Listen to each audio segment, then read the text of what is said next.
Bordão. Gostou do meu bordão? Excelente. Como é que é o seu nome mesmo? Bruno?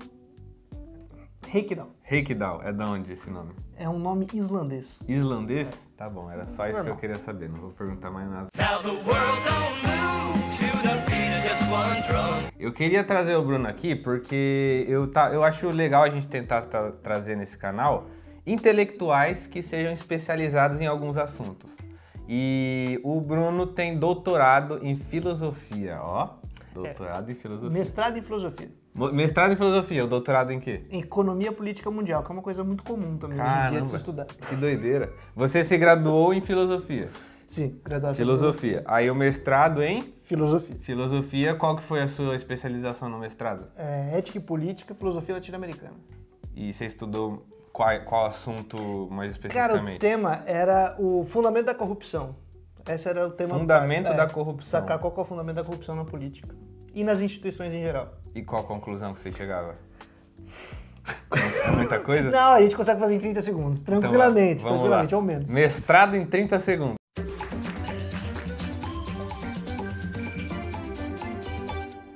Sempre que uma instituição for criada, ela é criada para atender às necessidades de uma comunidade que precisa realizar os seus projetos. Quando essa instituição para de cumprir esse objetivo, voltando para a sua comunidade, ela se corrompe e começa a trabalhar para ela mesma e não para quem a criou. Ó, bonito. Eu reprovava no mestrado. Se eu fosse assim, vai querer denunciar nossos esquemas? Que isso?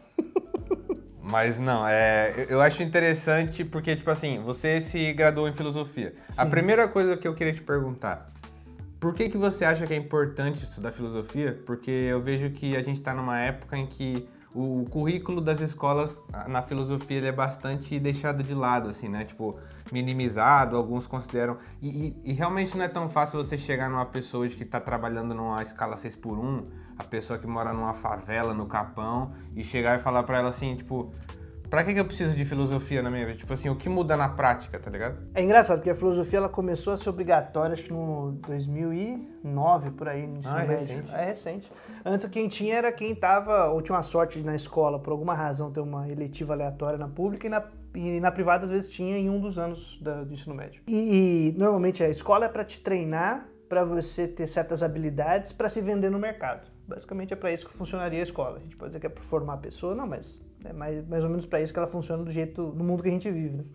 Então, qual que é a habilidade que a filosofia te dá para custar mais caro o seu passe? Nenhuma num primeiro momento, especialmente se a gente é da classe trabalhadora, filho de classe trabalhadora, galera lascada que não é privilegiado, você vai tirar um tempo para fazer uma grande reflexão crítica, é um trabalho custoso, quer ler, conhecer o pensamento antigo, complexo, essas coisas, não te dá uma habilidade imediata pra você ir lá e vender um trampo, tá ligado? Uma ferramenta importante, só que a gente que é pobre não consegue acessar essa ferramenta de uma maneira efetiva, né? Perfeitamente. Exatamente porque, assim, você não tem como vender ela, a não ser... E pra quem a filosofia serve? Pra gente, como classe trabalhadora, acho que ela teria uma função de você entender as justificativas que são criadas para as tomadas de decisão que a gente tem no dia a dia, assim. Então, um cara, para ele poder fazer uma política pública, ou o empresário para ele tomar uma decisão, o camarada vai fazer uma parada, ele tem uma justificativa, ele apresenta essas justificativas. Só que elas nunca são claras, elas têm uma concepção por trás. Como ele compreende quem é o ser humano,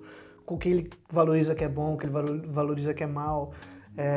E essas coisas aí entram no âmbito da filosofia, tá ligado? Acho que esses elementos de uma compreensão global do mundo, como ele funciona, como você lida com ele. Os porquês, né, do que a gente faz. Os porquês, por que você faz isso? Como você faz isso? Acho que a justificação do porquê você faz determinadas coisas requer uma compreensão de mundo específica. E a filosofia vai aí. Só que imagina, né? É uma ferramenta pra gente seria interessante. Agora, pra gente classe trabalhadora compreender isso. Mas leva tempo. Então quem tem privilégio de acessar isso, uma parte da classe trabalhadora de classe média, ou mesmo elite, aí usa isso para justificar a manutenção da ordem, por exemplo. Então é uma ferramenta que pode ser útil para várias paradas. Pra gente, para entender e poder fazer uma crítica. Pra quem manda, para continuar mandando.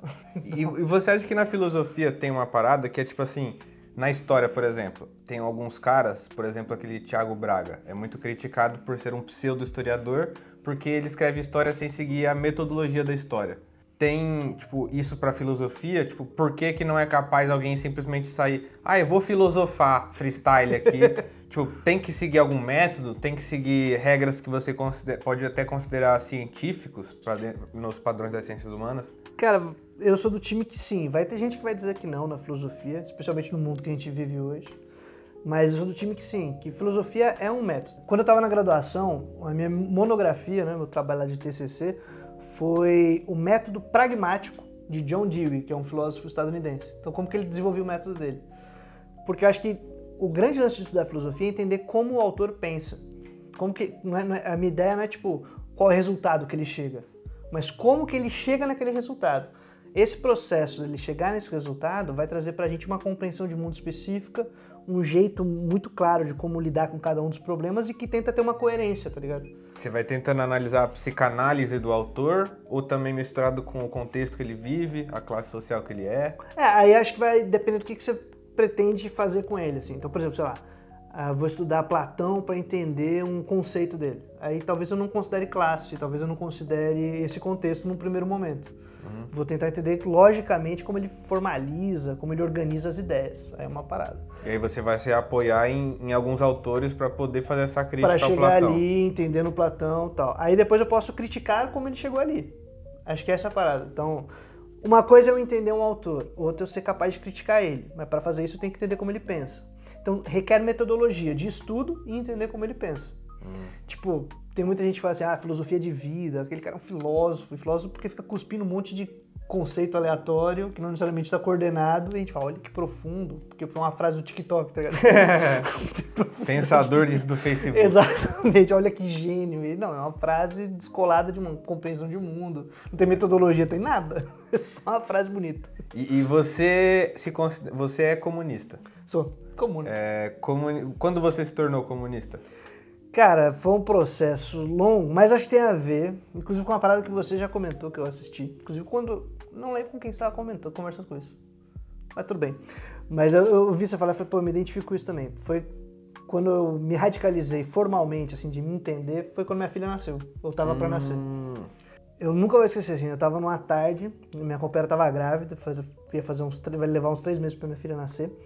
E eu não sei se você lembra isso, acho que foi em 2019 aqui em São Paulo, assim, uma tarde, tava trampando em casa, o céu ficou escuro, mano, umas 3 horas da tarde. E não era chuva, era nuvem de poluição. E ficou escuro.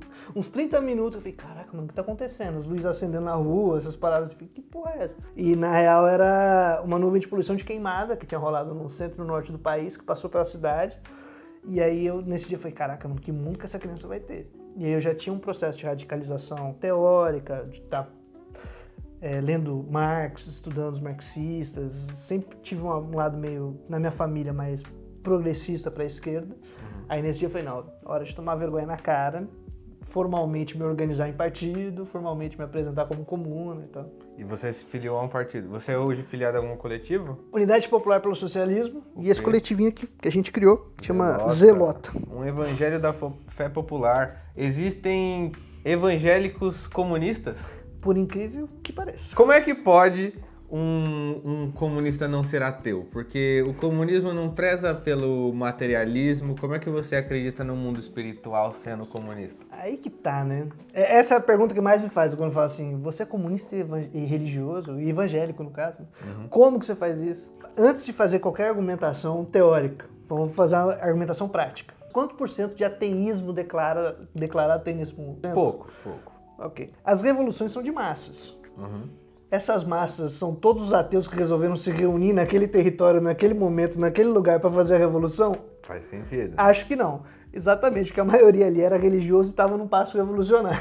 Eu acho que quem criou essa ideia, então, foi o fato da União Soviética ser um estado declaradamente ateu, né? Ou era laico? Ele era laico. Era laico. Por exemplo, Lenin sustenta, o Partido Comunista ele tem que ter uma propaganda e um programa ateu. Mas ele não fala que o Estado deve ser ateu. No caso de Lenin, Rosa Luxemburgo já não seria isso. Né? Já teria uma outra postura.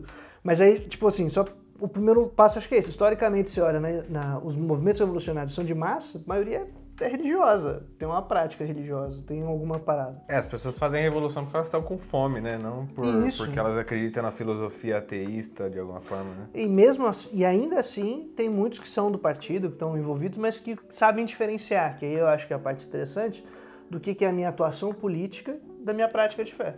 Então, o que é uma base de um pensamento materialista? É na hora que eu analiso o mundo, eu não faço a consideração científica de que eu estou contando com um transcendente com o qual eu não tenho controle. Uhum. Uma questão, acho que filosófica importante que eu vejo no dia de hoje é porque a maioria do Brasil não é ateu. Só que as pessoas existem diferenças em quanto elas acham que Deus interfere ou não no seu cotidiano, né? Sim. Porque tem gente, sei lá, vai falar com a minha avó, tipo assim, Deus tá em cada coisinha que aconteceu, cada coisa tem que ser porque Deus permitiu, porque Deus quer. E aí algumas coisas que eu ficava tipo, não, acho que isso aí é mais a ver com a gente, com o nosso corre, do que com Deus necessariamente, né? Então, enfim, você de alguma forma fica pensando sobre isso, de tipo assim, o quanto Deus nos controla ou o quanto a gente é livre para tomar decisões com as condições que Deus nos deu? Eu posso ter essa diversão no jantar, aleatoriamente, mas não é uma questão que eu carrego pro dia a dia. Não tem como chegar, né? E assim, tem coisa assim, por exemplo, a minha avó também é dessa, Deus tá em cada coisinha e tal, mas assim, ai filho, você tá com dor de cabeça, toma esse Advil, tá ligado? Não vai falar. Vai falar, toma esse versículo, Salmo 119. Toma esse remédio, toma um ibuprofeninho pra você, passa dor de cabeça, toma esse remédio, eu vou orar por você. A pessoa vai na igreja doente, sei lá, descobriu uma doença grave, ela não, o pessoal fala, vamos orar por ela, mas vai fazer o tratamento. Tipo, ninguém elimina essa vida prática, tá ligado? Uma coisa que eu queria te perguntar, porque eu sei que você já pesquisou sobre isso e eu ainda não. Como é que surge o movimento evangélico no Brasil? Porque a colonização do Brasil foi católica. E agora a gente vê que o movimento evangélico está em plena ascensão. Quando é que o movimento evangélico adentra em território nacional? Acho que tem que diferenciar duas coisas importantes. Primeiro, o protestantismo chegar no Brasil, porque fazer isso só porque a galera confunde um pouco. Então, o protestantismo chega no Brasil já no século XIX e se instala mais ou menos aqui. Igrejas históricas, tipo os presbiterianos, alguns batistas, o pessoal anglicano, metodista vai chegando por aí, que é uma galera mais tradicional, do protestantismo tradicional. Mas não é essa galera que é a massa de evangélico no Brasil, apesar de hoje eles também quererem se aliar. O que vai chegar de massa evangélica são os pentecostais. Quando? Que aí eles chegam em 1911, começa a vinda de pentecostais, diferentes vertentes, mas a maior delas é a Assembleia de Deus. Vindo de onde? Que é aí que é a maluquice. Vem com um trio sueco, que é um casal mais um cara, sai da Suécia, porque nesse período tá bem ruim as coisas por lá, então tem muita gente saindo e buscando trampo em outros lugares, passa pelos Estados Unidos e dos Estados Unidos vem pra cá. E aí é um processo assim, eles eram batistas. Eles moraram nos Estados Unidos nos Estados Unidos um tempo, relativamente curto, mas pegaram passaram por lá. Um pouco de influência religiosa de lá. Muita, porque o pentecostalismo vem de lá.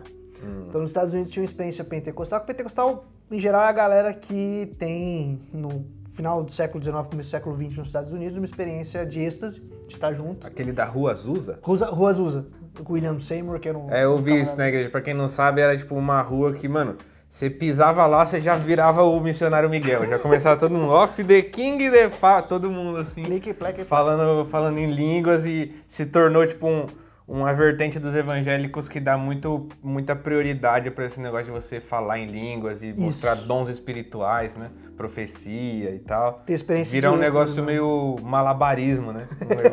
Uau, circo de solé e crente, né?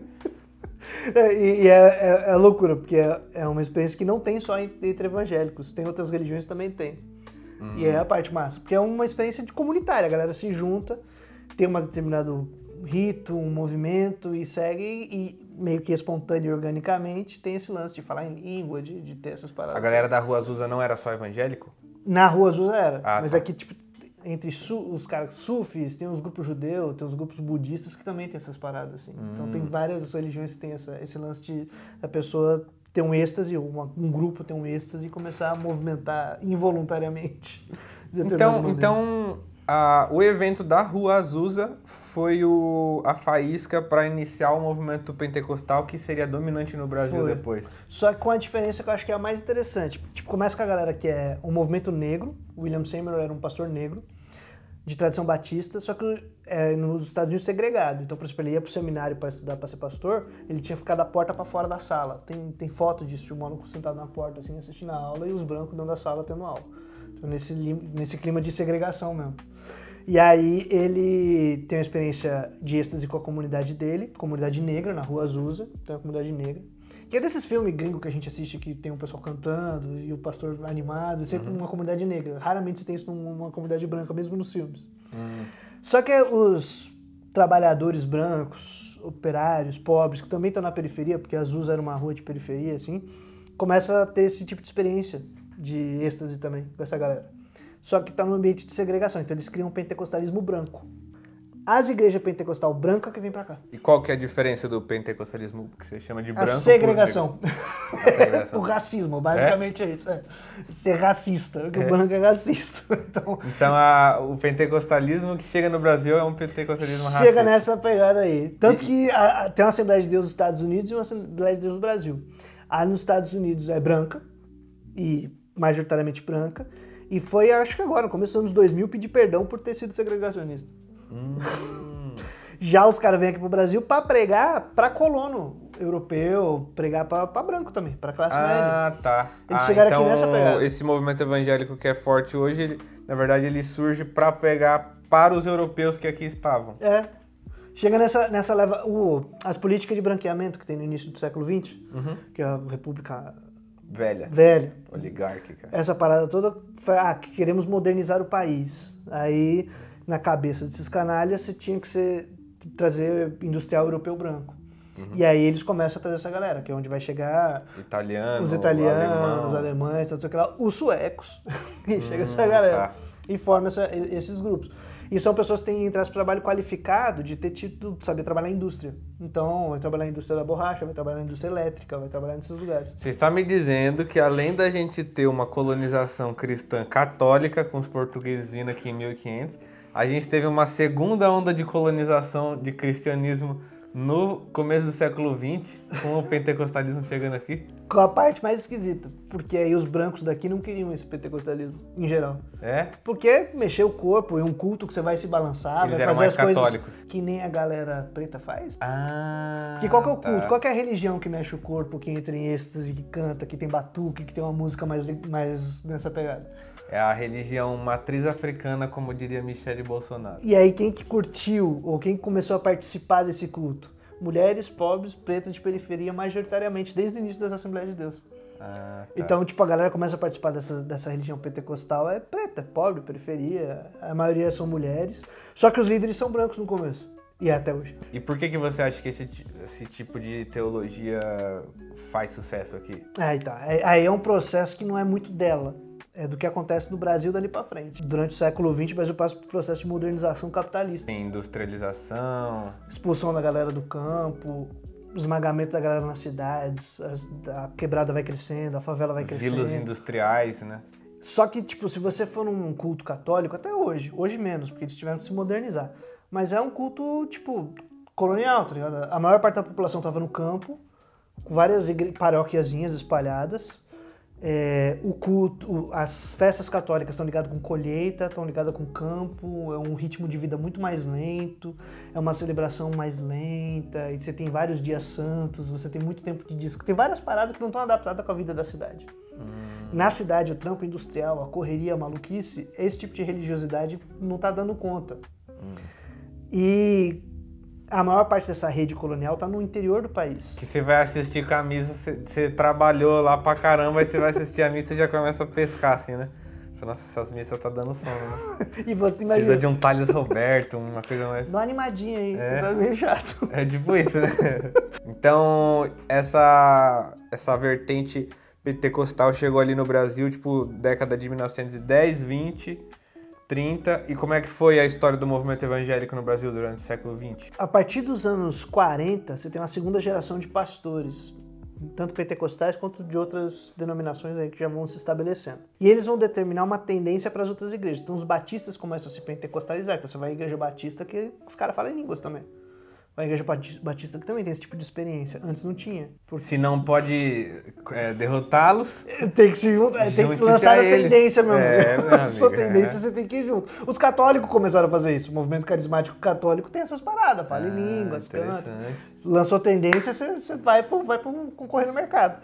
E aí, a partir dessa segunda geração de pastores, por exemplo, eles tinham medo de que Jesus voltasse a qualquer momento. Imagina, tipo, é que a gente perdeu a noção disso, mas uma família no interior do país, de alguma região aqui do nosso país, que até então é camponesa, tá lá vivendo, pá, e aí chega um rádio que te dá informações de que passam coisas que sobrevoam cidades, soltam bombas e tudo explode. Que milhões e milhões de pessoas estão morrendo. O mundo tá acabando, Jesus vai voltar a qualquer momento. E era esse o discurso que o pessoal tinha. Só que aí passou as grandes guerras, Jesus não voltou. Você vê que... Olha o Bolsonaro aí. Não aconteceu. Nosso Messias. Messias, né? Não aconteceu, infelizmente. Não rolou, não tava rolando. E aí? E aí essa segunda geração pensa assim, pô, já sei. Já que não voltou, vamos planejar a nossa expansão. Então para de ser um movimento orgânico e começa a ser um movimento planejado, de criar sedes e congregações em volta. Então essa galera vai começar a planejar grandes templos, estruturação organizacional. Você lembra de um exemplo? Exemplo aqui em São Paulo, na Ricardo Jafé, região do Ipiranga, tem igreja, parece gótica, grandona, que tem um relógio em cima, assim, perto do Parque da Independência. É uma sede de uma Assembleia de Deus do Ipiranga. Que é um grande templo e tal. Ou vai no centro de São Paulo. É uma influência que o movimento evangélico pega do catolicismo também, que é de construir palácios, assim, né? De construir e pode nem ser um palácio, pode ser só parece um grande prédio administrativo, mas ele funciona do mesmo jeito. É o centro de poder que vai ter suas congregações, tá ligado? Então, e aí tem a Assembleia de Deus do Brás aqui no centro de São Paulo, que é tipo... Isso década que você falou, década de 50, 50, 60. E aí, por que é importante destacar isso? Porque aí, como eles estão em busca de planejamento e de estabelecer seu lugar no mundo para poder se expandir, eles fazem alinhamento automático com o regime militar. Eu preciso do meu espaço de planejamento de política pública, eu preciso do meu espaço de influência. Então, ao invés de ser crítico à ditadura, os caras vão abraçar com muito carinho e amor. Então, é uma parada ideológica, mas também de questões internas políticas, tá ligado? É uma escolha de classe também, né? Opa! Claro, ainda mais que os pastores ali são de classe média. Então os pastores da Assembleia, os pastores das igrejas grandes ali na década do regime foram apoiadores do regime militar. Majoritariamente. Aí os menos apoiadores foram imediatamente perseguidos. Porque diferente da Igreja Católica, que tem um estado que a capital tá lá na Casa do Chapéu, e até chegar no padre no interior de não sei onde para ser perseguido e excomungado e sei lá, leva um tempo burocrático longo. Na igreja evangélica, tipo, você tá fora, mano. Tipo, acabou, tá ligado? Vou te denunciar agora, e já era. Só que acontece, a partir dos anos 70, tem a teologia da libertação aqui, que tá forte pra caceta. O que é a teologia da libertação? Cara, é um movimento que surge... evangélico ou é católico? Ele é majoritariamente católico, mas ele nasce ecumênico, assim, tem uma galera de tradição protestante que também participa, desde a fundação, mas é um grupo muito minoritário, a maioria é católica, que surge com as modernizações que a Igreja Católica estava tendo, de adaptação ao novo mundo do século XIX, século XX, e que aí eles vêm para a América Latina para meio que, tipo assim, a ideia era que a Igreja, enquanto o capitalismo não atinge o auge de beneficiar todo mundo, a igreja vai ali cuidar dos efeitos negativos não intencionais. Que o pessoal tá sofrendo, o pessoal tá se lascando, a gente cria então era uma teologia crítica ao capitalismo. Aí que tá, dessa contradição vai surgir uma teologia crítica ao capitalismo. Porque essa galera, para cumprir a missão dela institucional, descobre que a causa da pobreza da galera na América Latina é o desenvolvimento do capitalismo industrial no centro.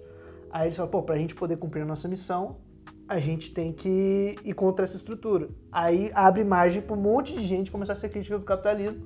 E como eles estão no campo, em defesa do campo, do camponês, contra a modernização que empurra o pessoal para as cidades. Aí surge MST, surge movimento indígena junto com a galera católica, um monte de parada. Foi essa época que surgiu o Dom Helder Câmara? Dom Helder Câmara, Pedro Casaldáliga, a galera toda aqui que é meio que tipo militantes da teologia da libertação. Só que ela começa como uma prática militante e depois ela se torna uma teoria. Essa teoria é a teologia da libertação, que pensa sobre o que estava rolando e tenta justificar por que a galera estava fazendo aquilo. E quais são os princípios da teologia da libertação, as bases ideológicas? Tem muitas vertentes, assim, muitas mesmo. Eu gosto de dividir meio que em 4, mas as 2 principais é uma galera que é só anticapitalista em defesa de quem está sofrendo, ou seja, caridade, assistência e tentando minimizar, e tem uma galera mais revolucionária, que é um grupo menor, mas que é aí, assim, lutando pelo socialismo, explicitamente. Esse grupo foi muito perseguido no Brasil e na América Latina. Tem algum nome que é conhecido? Tem, Camilo Torres que é um padre colombiano que morreu na guerrilha, que ele largou a batina para pegar em arma e tal. Tem um cara chamado Raul Valdez, que é um cara que articulava crítica da economia política de Marx com teologia, e era de um jeito muito massa, assim, meio interessante. Eu curto bastante, modéstia à parte. Legal. Basicamente o que você faz, né? A galera que fala, esse pessoal é legal. Legal. Não, isso é legal porque eu tava pensando... Eu fui recentemente num podcast e aí eu comecei a reparar, a refletir sobre como na igreja isso também acontece, do tipo assim, existem os religiosos, mas dentro dos religiosos existem aqueles que vão se aliar com a burguesia, e aí vem os Frei Gilson da vida, vem o Silas Malafaia da vida, e também, só que dentro da religião também vão existir aqueles que vão ser os combatentes da ideologia dominante, como, por exemplo, o Martin Luther King, sim, ou aqui atualmente o padre Júlio Lancelotti. Então, eu acho interessante que no Brasil, atualmente, a religião foi ocupada por um discurso reacionário que, enfim, induz boa parte do movimento evangélico a defender a política da extrema-direita. Só que, ao mesmo tempo, também existem religiosos, que hoje eu acho que são a minoria, mas religiosos que defendem, sim, a ideologia de esquerda e estão lá brigando para que exista, sim, um movimento evangélico que não precisa ser alinhado ao bolsonarismo de alguma forma, né? É uma minoria, mas tem, né, cara? E acho que é uma parada louca, porque assim, não é nem só que ocupou, é que é muito recente, se a gente for pensar. Essa história que a gente está contando dos anos 60 para cá é muito recente, de um alinhamento institucional com o regime militar, por exemplo. E mesmo assim foi dentro de conflitos. Você tinha um pouquinho antes mesmo, assim, poucos anos antes, encontros, uma conferência chamada Conferência do Nordeste, que era um encontro entre vários evangélicos, incluindo muitos pentecostais, que falavam sobre a Revolução Brasileira. Tipo, num movimento muito mais radicalizado da esquerda do que a gente tem hoje, por exemplo. Uhum. E esse movimento foi sufocado dentro dessas dinâmicas, tanto de política nacional quanto internas da igreja. E depois ele continua, ainda que pequeno, e eu acho que com a evolução da própria religião e a formação da classe trabalhadora, que eu acho que de pouquinho em pouquinho a gente também vai tomando consciência, não é uma coisa da noite pro dia, começa a ter mais conflitos e ficarem cada vez mais patente. O pastor que manda na igreja mesmo, o que manda? É o cara branco de classe média que defende seus privilégios. O cara que manda. Esses caras estão numa condição de grana, de poder muito grande e muito longe da base. Esses conflitos eles ficam cada vez mais aparentes. Então começa a surgir mais tensões, porque você vê quem manda é o cara branco de classe média, mas a base da igreja é pobre preta de periferia. Outra coisa, porque então você acha que é seguro a gente afirmar que o movimento evangélico no Brasil e a teologia como ela é pregada no Brasil é um projeto colonizador? Em um aspecto, sim. Esse movimento que a gente conta, que ele começa aqui sem planejamento nenhum, ele não tem como chamar de colonizador. Porque é um casal, mais um outro camarada, que é o Daniel Berg, o Gunnar Wingren, a Frida Wingren, vem pra cá e começa um movimento missionário muito orgânico. Eles não têm um grande planejamento do que eles estão fazendo. Eles são meio loucura mesmo. Mas eu digo assim, não que eles tiveram a intenção de colonizar, mas assim, quando vem um europeu pra cá e cria uma ideologia, tipo essa, que você vai meio que tentar adaptar a realidade do Brasil, só que ao mesmo tempo você também vai trazer valores de fora, de certa forma você está fazendo aquele processo que a gente chama de aculturação, né? Sim. Que é de você tirar a cultura de alguém para colocar a sua cultura no lugar, né? Então, de certa forma, por mais que ele não seja, vou lá colonizar o Brasil de forma consciente, é o Brasil seguindo uma tendência religiosa, que é uma coisa muito forte para muita gente, e ao mesmo tempo está replicando valores e ideologias que vieram da Europa. Perfeito, aí sim. E daí esse é outro aspecto, sim. que é, depois de estabelecida uma certa religião popular, muito orgânica, muito popular mesmo, que é o que tem hoje, você tem, acompanhando isso, uma ideologia que aí sim é consumida e importada de fora para justificar o porquê que os caras estão fazendo o que eles estão fazendo. Então, por exemplo, a maior parte da galera no começo da igreja é meio analfabeta, mas você tem um jornal que produz como o pessoal pensa. Você tem os livros e os textos da escola bíblica dominical. E depois o pessoal vai aprendendo o mundo por meio disso. Esses livros, esses textos são pensados com autores gringos, defensores dos Estados Unidos, a maioria estadunidense, maioria com cabeça imperialista e que reproduz isso na sua teologia e traz isso pra galera. Que eu quis dizer, porque aí de certa forma o American Way of Life tá é reproduzido pra gente através dessa ideia de prosperidade, de que você vai, se você tiver fé, você vai conseguir ganhar um carro legal e Deus vai te abençoar, e se você tiver com pouco dinheiro é porque você de alguma forma tá com seu relacionamento com Deus abalado. E esse pensamento ele vai se renovando, né? Ganhando novas roupagens. Hoje em dia tá no Pablo Marçal, tá no Primo Rico, secularizou tá o bagulho, só que ainda sendo religioso. Né? Tipo assim, me parece que o Silas Malafaia ele ainda cria meio que uma rixa com ele e os legendários, só que eu acho que no fundo é a mesma coisa sendo dita com outra roupagem, né? Disputa de mercado. Disputa de mercado. O traficante falando, não, isso aqui é o meu ponto, pô. Muito melhor, porque eu tô querendo invadir meu espaço. Isso que você tá falando agora, por exemplo, da teologia da prosperidade, como ela chega aqui e tal, aí já é a partir do final dos anos 70, começo dos anos 80, que aí é uma parada mais planejada, que chama de televangelismo, que é usar o rádio, as cadeias de rádio e televisão e grandes shows, e junta a galera no estádio para fazer catarse coletiva e em massa divulgar um conteúdo, que aí é planejado mesmo, assim, metodologicamente. Quando que surgiu isso? Final dos anos 70, começo dos anos 80. Nos Estados Unidos, aí uma galera brasileira... Que é a galera do Billy Graham? O Billy Graham é o primeiro televangelista. Esse Billy Graham, ele foi o Silas Malafaia do Ronald Reagan. Basicamente, excelente comparação. Eu acho que foi o Ian Neves que fez essa comparação. Gostei, parabéns, Ian. Quando ele foi falar do Ronald Reagan. Mas realmente o Billy Graham, eu acho que ele foi um divisor de águas, assim, né? O cara enchia estádio, mano, galera. E ele era aí patrocinado por instituições e pelo próprio governo dos Estados Unidos. Mas ele, por exemplo, ele foi pra Guerra da Coreia pra animar os... Não é que ele foi pra guerra, né? Mas ele animava os soldados, os jovens para ir pra guerra. Criticou o pessoal que tava querendo acabar com a guerra no Vietnã. Esse é um cara legal pra caramba, assim. Ele não podia ver um absurdo que ele lá e cometia. Mano, o Billy Graham, eu só ouço, como eu venho do meio evangélico, eu só ouvia falar bem dele. Eu também, a vida inteira. Todo mundo, tipo assim, não, um dia eu vou ser que nem o Billy Graham. Aí, mano, o cara apoiava a guerra do Vietnã. A sociedade inteira contra, e o cara lá, não, pô, tem que ter guerra no Vietnã sim. Mas é isso. E aí, esses caras começaram a fazer isso. Aí uns brasileiros foram pra lá estudar como fazer isso. E quando eles voltaram, surgiu Igreja Galaxial do Universo de Deus, entendeu? O Show da Fé, essas paradas tudo vem dessa escola. E aí eles lançam uma nova tendência. O Billy Graham foi o propulsor, e esse movimento dele foi o propulsor do que seria a Universal. Os instrumentos, sim, não necessariamente a teologia, não necessariamente o discurso teológico, mas o uso desses instrumentos, sim.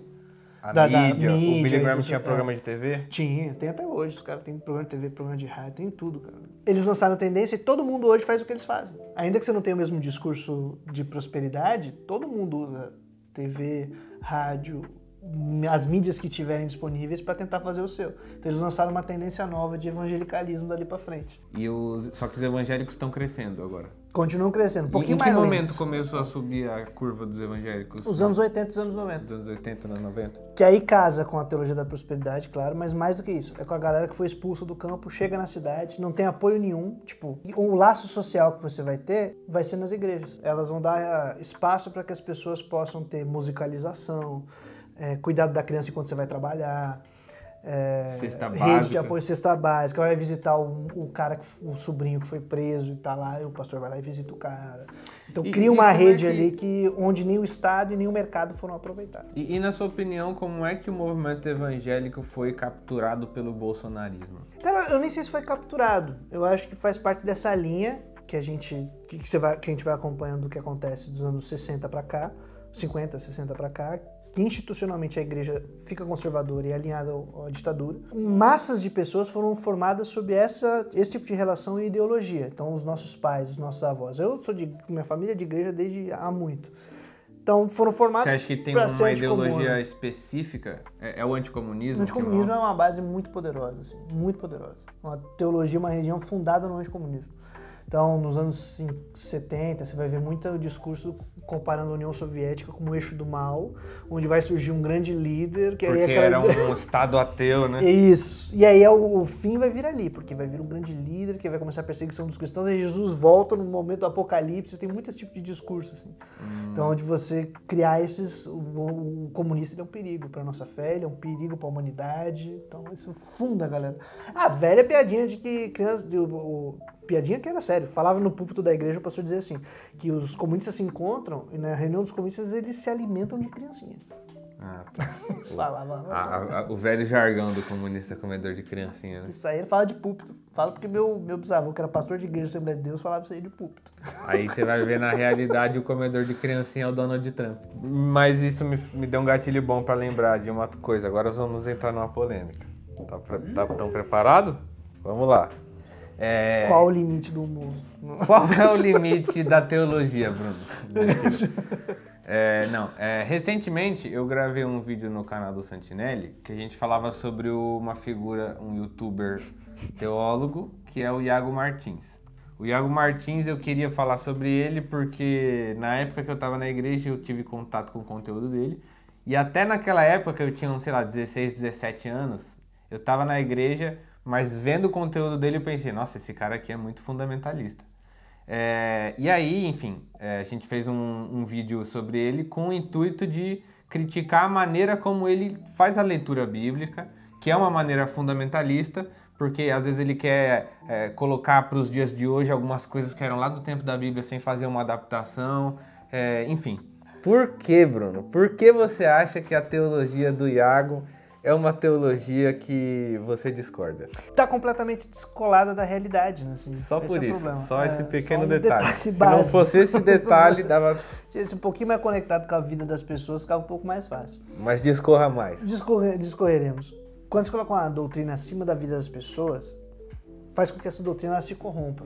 Então, tipo assim, que nem quando a gente começou a conversa, dando a volta nesse papo, você perguntou qual foi o meu trabalho do mestrado. Foi falar sobre o fundamento da corrupção. É basicamente isso. Tipo, você cria uma regra, uma lei, uma ideia, um valor, e esse valor ele é para atender às necessidades de uma comunidade naquele momento. Só que passa o tempo, essa regra, essa instituição, esse valor, essa doutrina que você criou, ela para de atender à necessidade dessa comunidade por N fatores, e ela começa a fazer o contrário, a fazer mal para essa comunidade. Então ela perde seu sentido, ela precisa ser revista. Você fez esse mestrado pensando na igreja, então? Também. Eu pensei em instituições em geral, mas passa por esse lance da igreja, de pensar como é que ela funciona. Toda comunidade que se reúne, qualquer grupo de pessoas se reúne, precisa criar meios para poder realizar os seus projetos e criar coisas para poder que as pessoas vivam bem. Então ela cria relações, normas. Se isso que eles produziram, porque essa comunidade que produziu começa a ir contra ela, ela para de funcionar e de cumprir seu objetivo, ela se corrompe, ela faz mal para essa comunidade, ela está impedindo que essa comunidade viva bem. E aí eu tenho que mudar ela. E como se conecta com o que o Iago faz na internet? Ele faz uma leitura doutrinária que impede de atender às necessidades das pessoas, que acha que ela é suficiente acima da vida de qualquer pessoa. Por exemplo? Por exemplo, impedir que mulheres sejam pastoras. Uma coisa básica, que mulheres sejam lideranças dentro de uma igreja. Ele dá de argumento que não, na época da Bíblia não tinha, então a gente tem que fazer igualzinho, né? Pronto. E não tinha pastor também porque esse cargo não tinha, mas aí outro momento a gente conversa sobre isso. Mas o lance é esse, entendeu? Então, estão regras que não fazem mais sentido. E é normal você alterar essas regras. É uma coisa mais normal do mundo. E tem base de teóricos que defendem esse lado que você acha que o Iago se apoia nas ideologias deles? Cara. Tipo quem? Choveu numa época, cara. 95% de qualquer leitor que você for ver da teologia... Mas tem alguns autores que você acha que são fundantes dessa teologia que ele defende? Tem um Schaeffer da vida, que é um maluco lá, o Francis Schaeffer, que influencia um monte de gente, inclusive... O que o Francis Schaeffer falava? mesma fita dogmática, doutrinária. Essa parada de que a Bíblia basta, é só você ler por ela, e faz umas adaptações modernizadas para tentar encaixar esse conservadorismo com a reprodução capitalista. E aí você defende o modo de produção capitalista, mas mantendo esse conservadorismo. É que eu acho importante a gente não só criticar o Iago, mas também encontrar de onde que ele bebe pra gente saber como explicar, sabe? Mas enfim, eu queria só mandar um recado pro Iago Martins, não sei se esse vídeo vai chegar nele ou não, mas eu vi que ele ficou mexido, que a gente fez um vídeo falando assim: Bruno, você vai ficar ajudando esses ateus aí a zoar a gente. Só queria dizer pro Iago, eu não sou ateu, eu só não sou fascista. Agora vamos encerrar com um quadro. Eu falei pra você que eu ia fazer um quadro desse, e a gente vai fazer agora. Eu vou zerar. Depois de 1 hora tá fácil. Esse quadro vai se chamar Resuma em 30 segundos. Então é assim, eu vou falar o nome de um filósofo e você tem que resumir ele em 30 segundos, tá bom? Você não precisa esgotar tudo que o filósofo falou, mas pegar as principais ideias. Talvez saia só uma ofensa gratuita. Não, as principais contribuições dele. Quer 1 minuto? Em vez de 30 segundos? Não, mesmo se for 1 minuto vai ser ruim do mesmo jeito. Então vamos 30 segundos que ficar imaginando. Vamos lá. Sócrates.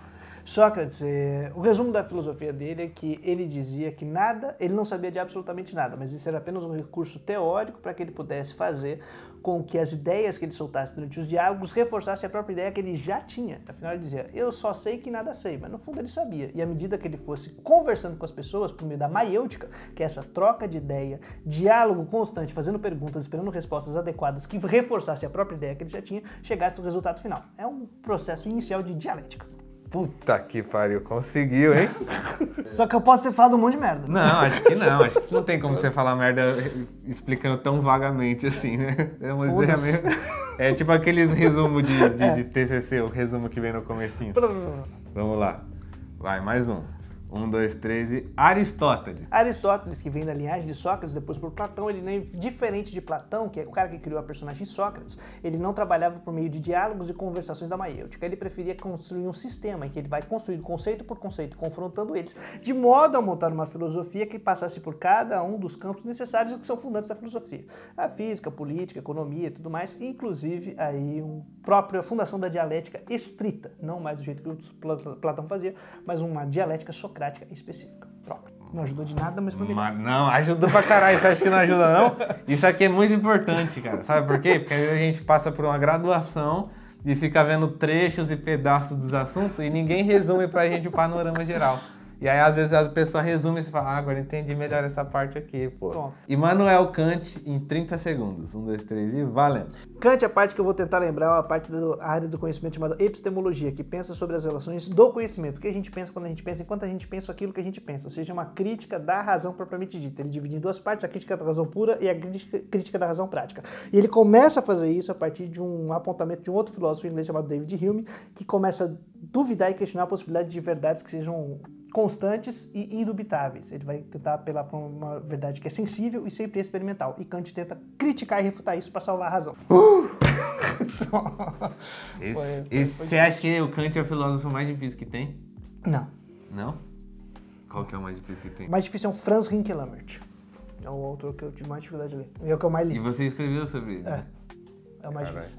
Foda. É o mais difícil. Último. Friedrich Nietzsche.